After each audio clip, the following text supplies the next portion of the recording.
Magandang gabi mga apo. Ako si Lolo Tasio, ang inyong matalinong lolo na may baon na kwento para sa bawat gabi. Alam niyo ba, ang mga kwento ko ay hindi basta-basta. Ang bawat isa ay puno ng mahiwagang alamat, makulay na kasaysayan, at mga aral na hindi ninyo makakalimutan.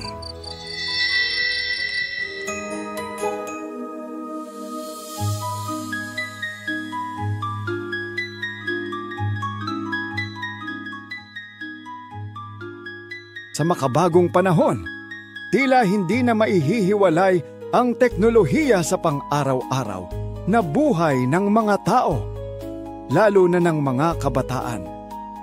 Ang kwentong ito ay isang paglalakbay ng pagtuklas, pagkatuto at pagbabago. Isang paalala sa lahat kung gaano kahalaga ang balanse sa pagitan ng teknolohiya at tunay na koneksyon sa mundo. Halina't makinig kayo mga bata. Ang kwentong ito ay pinamagatang Mia, ang mahiwagang aral. Ang batang mahilig mag-cellphone.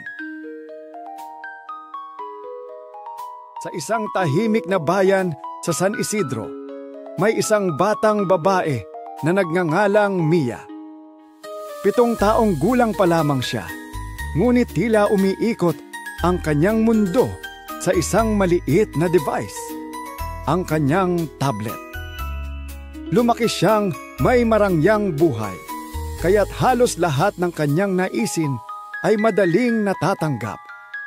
Ngunit sa kabila ng yaman at kaginhawaan, isang bagay ang unti-unting naglalaho, ang kanyang koneksyon sa totoong mundo.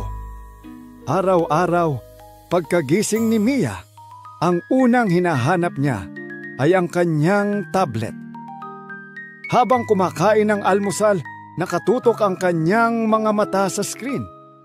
Sa halip na lumabas at makipaglaro sa kanyang mga kaibigan, mas pinili niyang manatili sa kanyang kwarto upang manood ng videos at maglaro ng online games.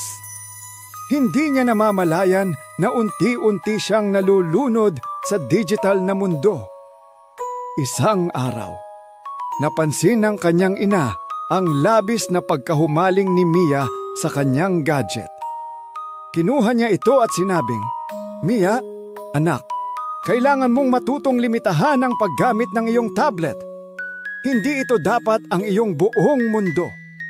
Ngunit sa halip na makinig, nagalit si Mia. "Ibabalik mo rin yan. Hindi ko ito kayang mawala." Sigaw niya bago tumakbo palabas ng bahay. Wala siyang direksyon, basta't nais niyang lumayo at mapag-isa. Habang naglalakad sa masukal na daan, biglang dumilim ang paligid.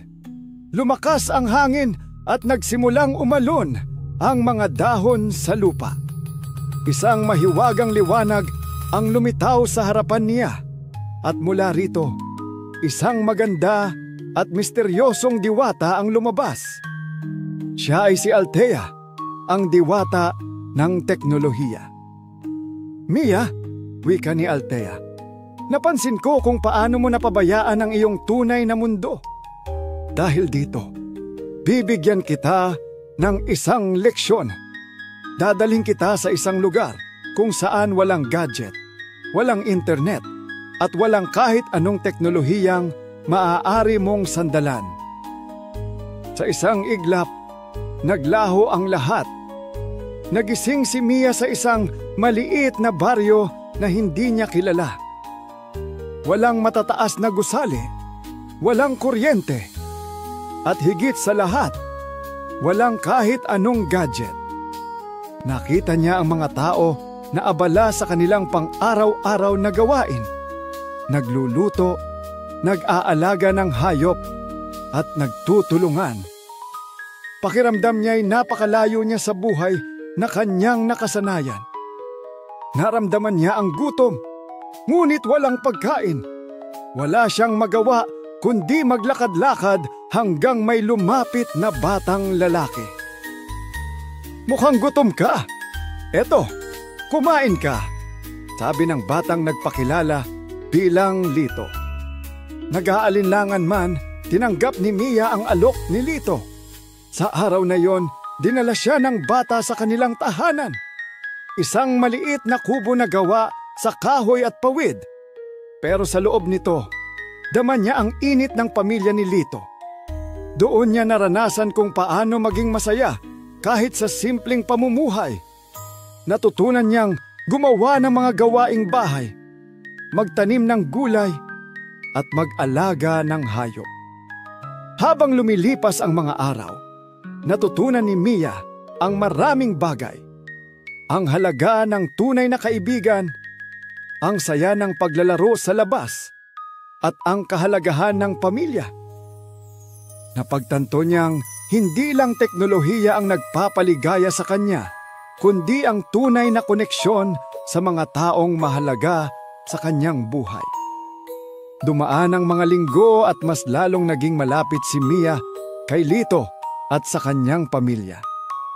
Isang araw, nagkaroon ng matinding bagyo sa kanilang baryo. Gumuho ang maraming bahay, kabilang na ang tahanan ni Lito. Labis na nalungkot si Mia sa kanyang nakita at naisip kung paano siya makakatulong. Kahit walang gadget o internet, natutunan niyang gamitin ang kanyang talino at lakas upang tumulong sa mga nangangailangan. Tinulungan niyang maghanap ng pagkain at magtayo ng pansamantalang tirahan para sa pamilya ni Lito. Ilang buwan ang lumipas at hindi pa rin nakakabalik si Mia sa kanyang tunay na mundo. Habang tumatagal, lalong sumisidhi ang kanyang pagnanais na makasama muli ang kanyang pamilya. Ngunit sa halip na mag-alala, ginamit niya ang panahong iyon upang mas maging responsable, matuto ng mga bagong bagay, at maging mas malapit sa kanyang bagong komunidad. Natuto siyang magluto, mangisda, at gumawa ng iba't ibang likhang kamay na ginagamit sa pang-araw-araw na buhay. Isang gabi, muling nagpakita si Diwata Althea. "Mia, natutunan mo na ba ang aral na nais kong ipakita?" tanong nito. Napaluha si Mia at tumango. "Opo, Diwata Althea. Hindi ko na muli hahayaang lamunin ako ng mundo ng gadgets. Mas bibigyang halaga ko ang pamilya, kaibigan, at pag-aaral.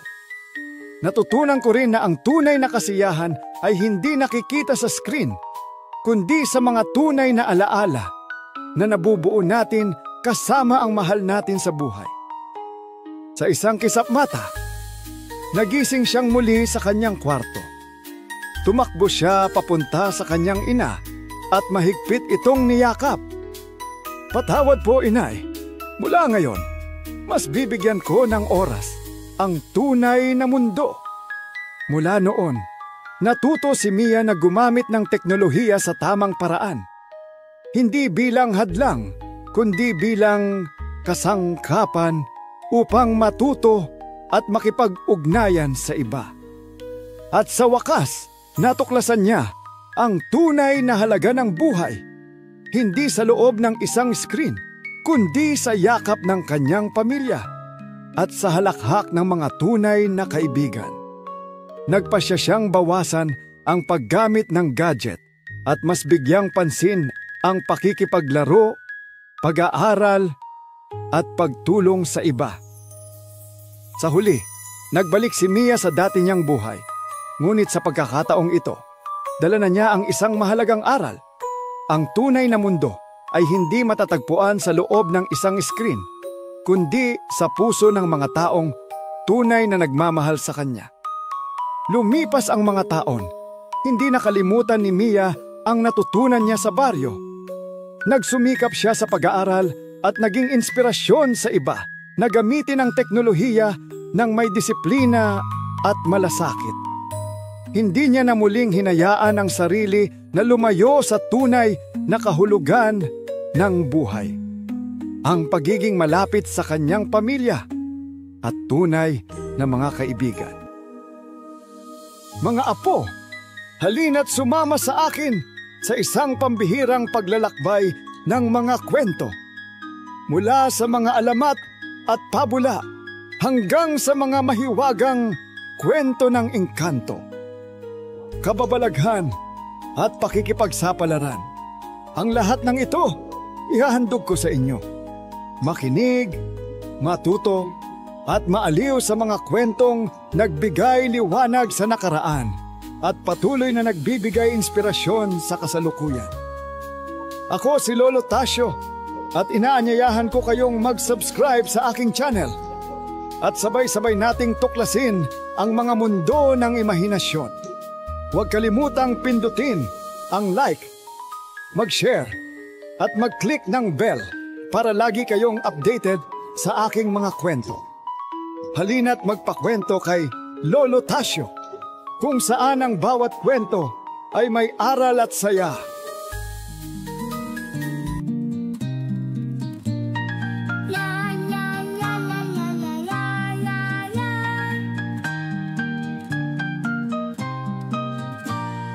Kay Lolo Tasio tayo'y magtipon, kwento ng nakaraan sa atin babangon.